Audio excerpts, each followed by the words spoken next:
Hi, I'm Nate. Hi, I'm Jeanette. So how did we meet and how did we end up in Okinawa? I came to Okinawa about 14 years ago as a missionary and have been serving here.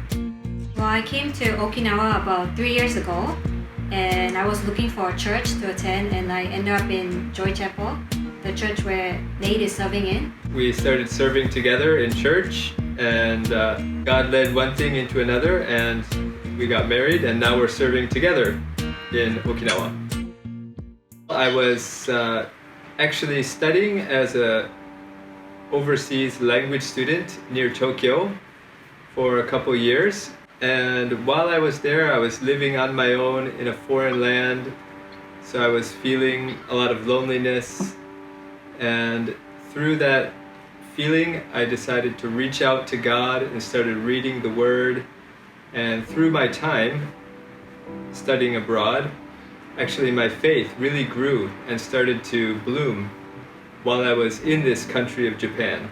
Well, it started actually when I graduated from university. I did a discipleship training school with Youth with a Mission, YWAM. And it was during this time that God really gave me a heart for the lost and just a dream to be a cross-cultural missionary. So with that, I joined and I started serving in YWAM, and I had the opportunity to disciple many in the context of cross-cultural missions. Every time I go to a nation, I'll be asking God, so God, is this the nation? Can I stay here? And every time I would hear no, so I would return back to Singapore. 2011, after the tsunami hit Japan, so we were having a time of intercession in YWAM, and I found myself crying while I was praying for Japan. And this is really strange because, this doesn't normally happen to me, and especially not for a land that I really had no interest in and people I did not know. So I knew that this was God redirecting my focus and giving me His heart for Japan. And shortly after that, I took an outreach team to Japan, and I still remember when I first set foot in Japan, it just felt strangely familiar, like I knew this place and I'm supposed to be here. And after that, God continued to open the doors, so I had opportunities to keep going back to Japan on short-term outreach. And I still remember on one particular trip in 2015 when God spoke to me. So this thought dropped into my mind.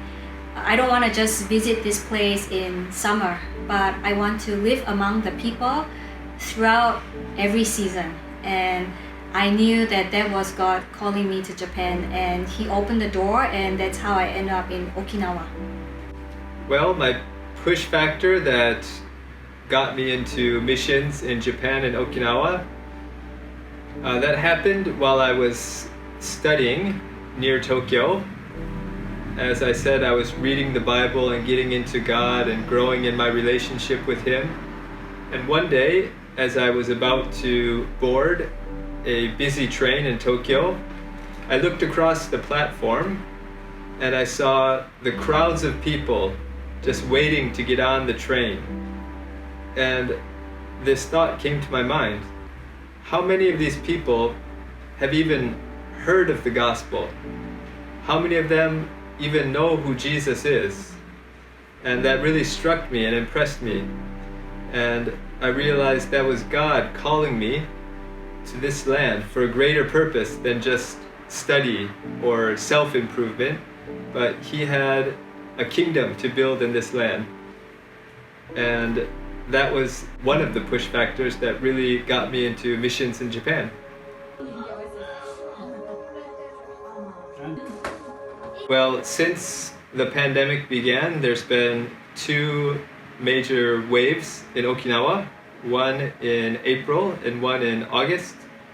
So there's been 2 seasons where our church had to go online, and me as one of the leaders in the church, I have no idea how to use the technology, so I had to scramble to quickly learn to try to help adjust and get people online. And one more thing, international travel is completely restricted, and Okinawa relies heavily on international travel. A lot of international ministers come to speak and minister here in Okinawa, and I'm often called upon to translate for them. So all that ministry has been put on hold. And I also do some officiating weddings as a ministry. Couples who are seeking a Christian wedding, they may not be Christians, but they want the Christian wedding, and I can use it as a means to share the gospel with them and pray with them. But because of travel restrictions, this ministry has been on hold as well. But on the positive side, actually, COVID actually, allowed me a lot of time to rest at the beginning of my pregnancy. And also because his work was affected, he was at home with me a lot. So we really saw that as God's blessing. Also, with the baby coming, no family will be able to come and help immediately, maybe. Don't know how the situation will be, but God will be with us. But the mouth of the wicked conceals violence. Hatred stirs up strife, but love covers all offenses. On the lips, we're reminded of this scripture that God gave to us for our wedding. It was Genesis 12, 1-3, where God called Abraham. He said, "Go to the land that I will show you, and I will bless you, so that you will be a blessing to the nations and to the families of the earth." So whenever things get tough and challenging, I just remember that this is the land that God showed us, that He called us to be here, and He will continue to bless us, and His blessing has a purpose, so that we will be a blessing to the people around us. And when I remember this, it really encourages me to keep going.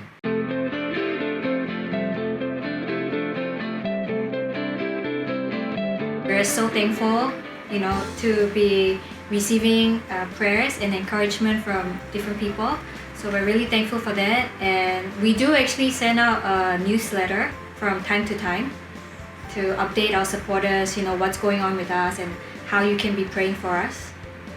Well, if people are interested to receive news about us, they can actually email us and we can send our updates to them. So my email is JEANETTE07@gmail.com. Well, I guess as we're moving into parenthood, it's just helpful to have access to resources and family resources and parenting resources. As the resources here are somewhat limited, we're just very thankful to be able to tap into the ministry in that area that St. James has. One thing that we would like to say to the St. James family, once the situation allows, please come and visit Okinawa. It's a beautiful place. We'd love to see you and chat, and just we're really encouraged to meet someone face to face. So if you ever have the chance, please come visit us.